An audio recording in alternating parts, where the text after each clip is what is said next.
Programang ito ay rated SPG, striktong patnubay at gabay ng magulang ang kailangan. Sa pagpunta ni Marites sa mga gerero ay magdudulot lang ito ng emosyon.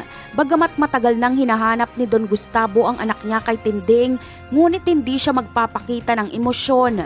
Nakita kasi ni Don Gustavo na galit si Roberto at Miguelito, kaya ipinakita niyang hindi siya interesado kay Marites para magkusa na lang itong umalis.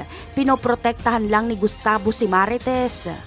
Ngunit sa paglipas ng mga araw ay gustong kausapin ni Gustavo si Marites nang walang nakakaalam.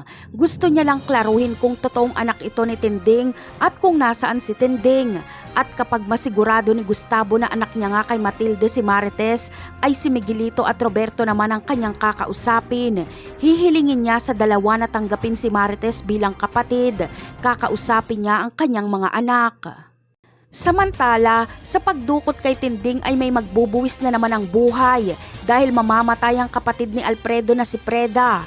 Tagumpay na makukuha ni Pilar si Tinding at pakakawalan niya lang ito kung ibibigay sa kanya ni Marites ang mga titulo. Ang mga titulo kapalit ng buhay ni Tinding, pero walang planong tumupad si Pilar sa ganitong usapan.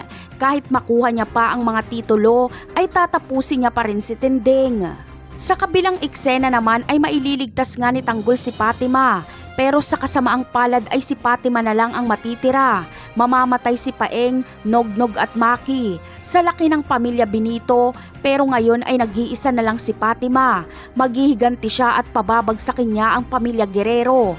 Kaya malaki ang magiging papel ni Fatima sa buhay ni Tanggol. Magkasama silang lalaban sa mga Guerrero. Napakarami pa nating dapat abangan sa mga susunod na episode. Paalam!